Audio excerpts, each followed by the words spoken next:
നമ്മൾ വ്രതമൊക്കെ എടുക്കുമ്പോൾ നമ്മൾ എപ്പോഴും നമ്മൾ വെങ്കായം പൂണ്ടും പിന്നെ ഇഞ്ചിയൊന്നും ഇല്ലാത്തുള്ള ഒരു സൈഡ് ഡിഷാണ് നമ്മൾ എപ്പോഴും ഉണ്ടാക്കാം. സോ ഞാൻ അങ്ങനത്തെ ഉള്ള ഒരു ലഞ്ച് റെസിപ്പി ഞാൻ ഇവിടെ ഷെയർ ചെയ്യുന്നു.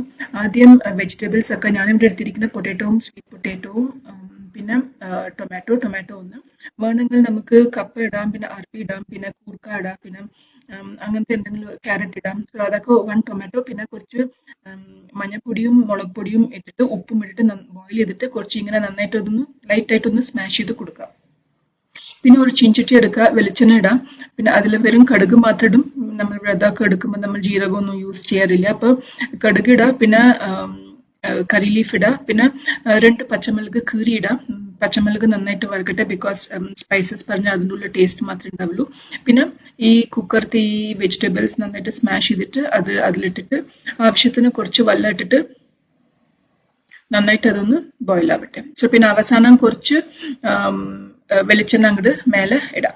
സോ നല്ല ടേസ്റ്റ് ഉണ്ടാവും. നമ്മൾ വ്രതമൊക്കെ എടുക്കുമ്പോൾ യൂഷ്വലി നമ്മൾ 1 മീലേ കഴിക്കുള്ളൂ. സോ ഇത് നമ്മൾ ഒരു 12-12:30 കഴിച്ചാൽ കുറച്ച് നല്ല 2 ചപ്പാത്തിയും ഇതും കഴിച്ചാൽ കുറച്ച് നല്ല ഫില്ലിംഗ് ആയിട്ട് ഉണ്ടാവും. സോ ഇത് അടുത്ത പ്രാവശ്യം നിങ്ങൾ വ്രതം എടുക്കുമ്പോൾ ഈ ഒരു റെസിപ്പി തീർച്ചയായിട്ടും ട്രൈ ചെയ്ത് നോക്കൂ. ഈ റെസിപ്പി എല്ലാവർക്കും ഇഷ്ടമായി വിചാരിക്കുന്നു. Please subscribe to my channel and support me. Thank U.